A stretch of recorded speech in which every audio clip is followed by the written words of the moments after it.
I did something to my yard that most people would never do, and I still think my yard's gonna green up faster than most of my neighbors. I'm gonna tell you exactly why in this video. All right, this is what Bermuda grass looks like in the wintertime, and I know a lot of you with the cool season lawns think, wow, y'all's grass looks so terrible in the winter. I can't really disagree with that because it is sort of brown, but this is what it's supposed to look like. Most of the green yards this time of year are not green because of the grass, but they're green because of the weeds. That's with our warm season grasses.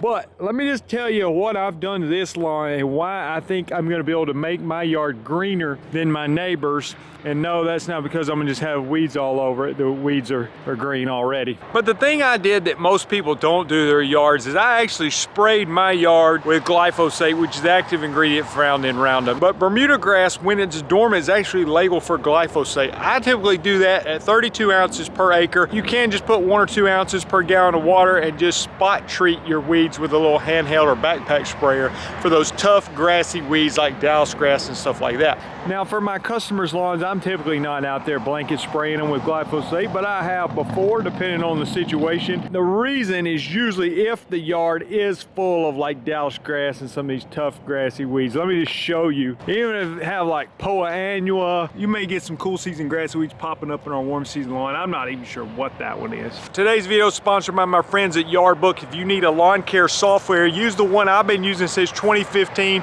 Go to yardbook.com for a free account. Now the one weed that glyphosate does not do a very good job on is these wild onions or wild garlic. They are tough to get rid of. I typically use metsulfuron for that. Now, what I actually did was I used glyphosate on my backyard and not on my front yard. One thing I like about doing that is I'm gonna be able to tell, is there actually a delayed green up with me spraying the entire backyard with glyphosate? I don't think there will be, but I don't really know that yet. But time will tell, as we should know when springtime rolls around. All right, the number one tip I know to make your lawn green this spring faster than your neighbors is to go ahead and cut it earlier in the year. Now let's don't get carried away. I actually think there's probably some benefit to leaving your grass a little bit shaggy during the winter months. We got down to about 8 degrees this winter, which is a little bit cold for our warm season lawn. And I think leaving it shaggy actually is going to provide a little bit of protection from those cold nights. So I don't think there's a big hurry to cut this. I'm in the Birmingham, Alabama market, and in my opinion, I think March would be a great time to cut this Bermuda lawn. Now what I'm going to do is set my lawnmower at 1.5 inches because that's actually as low as it'll go. This dormant Bermuda grass,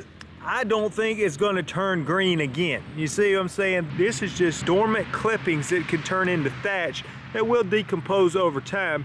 But what we're trying to do by scalping the lawn is I'm trying to actually get rid of this to allow sunlight down to the root, which can help the grass turn green faster. Some people ask me, Jason, is that something you do on your other grass types as well? On a zoysia lawn, let's just say if it has gotten really tall and thick, that is one time to do it. Now with doing that, you may stun it a little bit, but if you're wanting to take it down, you can take it down a little bit lower. It may just take it some time to recover. On the Bermuda grass, I literally think you could cut it down to the ground, it would be fine.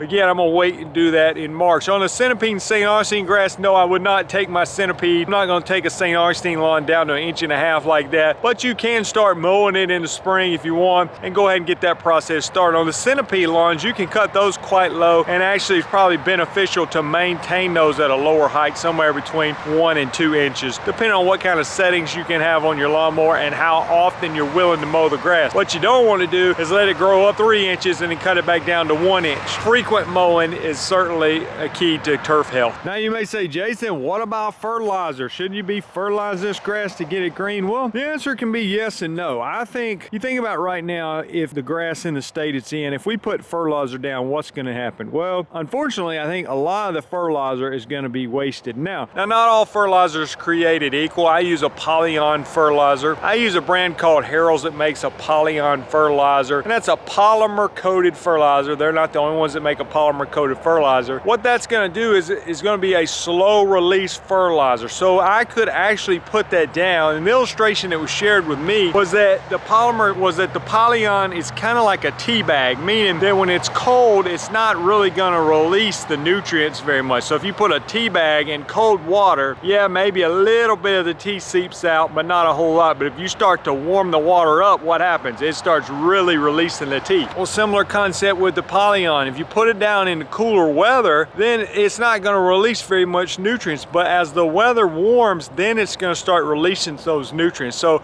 I would definitely not recommend putting down some fast release fertilizer right now, because you're going to basically waste most of the nutrients before the grass is able to really utilize it. But if you have some slow release fertilizer that's going to start releasing more as the weather warms, then that does allow you to put it down earlier. So for instance, for my customers in my lawn business, I'm going to begin putting out slow release fertilizer early March. I would say in our area where I'm at near Birmingham, Alabama, that's probably a little bit early if you were going to do a quick release fertilizer, but it's perfectly fine with that slow release fertilizer, because when that weather warms, fertilizer will be ready and it'll start to release. I'm using a 3808 blend that's 100% slow release polymer coated fertilizer. Now you could actually put some slow release fertilizer down at a really heavy rate then, and it would last you the entire growing season. I'm fertilizing twice, so I'm going to do it then. I'll come back with another round of fertilizer around June or July to carry me through the rest of the growing season. But I think the point I was trying to make is that mowing it short, especially with this Bermuda grass lawn, is going to do a lot more to give you that quick spring green up, more so than the fertilizer. I'm not saying the fertilizer is not a factor.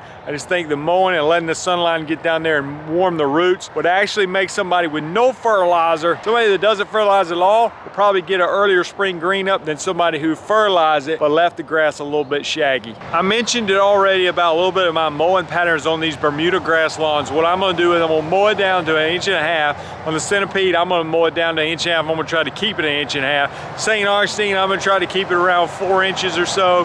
And the zoysia, depending on what variety it is, I'm cutting it around 2.5 to 3 inches for the emerald zoysia. But on this Bermuda, let's say I'm cutting at 1.5 inches. One of the things with all these grass types is you want to have that frequent mowing, because once it starts growing fast and it does turn green, it starts growing quickly. If you mow more than a third, if you take too much off the grass blade off, then you can certainly stun it, which will also hinder the color. The other thing you want to do to make your grass greener than your neighbors this spring is try not to blast it with a bunch of herbicides during that spring transition. This is going to be even more important on your centipede and St. Augustine lawns. But once it starts transitioning out of dormancy and it's starting to turn green, you don't want to go in there with a bunch of herbicides, because you're going to really delay the green up. Now the Bermuda and zoysia seem to be a little bit more tolerant of that, and they're more tolerant of certain herbicides than other herbicides. But what I like to do is to spray with the herbicides while they're fully dormant in January and February, and then once they get fully green, you can spray with herbicides, but not during that spring transition, because that's going to really make your yard stand out in a bad way. A couple things to mention as we wrap up the video. If you want to get into weed control and fertilization like I am, you can go to lawncarelife.com. There's a lot of resources, pricing charts, weed control and fertilization documents. I got the cheat sheet. I got the Weed Control and Fertilization Academy, which is a video course designed for those that are looking to get into the business like I've done. I've been crushing it the last few weeks with my weed control and fertilization business. Some days I'm generating $1,500 solo in the business. I think it's a great business, and I've helped a lot of people get started in it. I'm also working with 2 different marketing companies. One is called Lightspeed Social Agency. I'll put a link in the description for all these things. But they are, if you want to do digital marketing like Facebook ads and things like that for your lawn business, then you can contact them. They will target even specific neighborhoods for you. The other is a company that does the website, that will build your website, do your search engine optimization, and help you get online reviews, all for $199 per month with my link. It's normally $249, but they have been great to work with, and that link is in the description. They're called Footbridge Media. They built my website. You can check it out at alabamalawnpros.com. These guys are awesome. Use my link in the description to get this for $199 a month. No more paying up front thousands of dollars for your website and then paying somebody for search engine optimization. They do it all for $199 a month. Thanks for watching. We'll see you guys in the next video.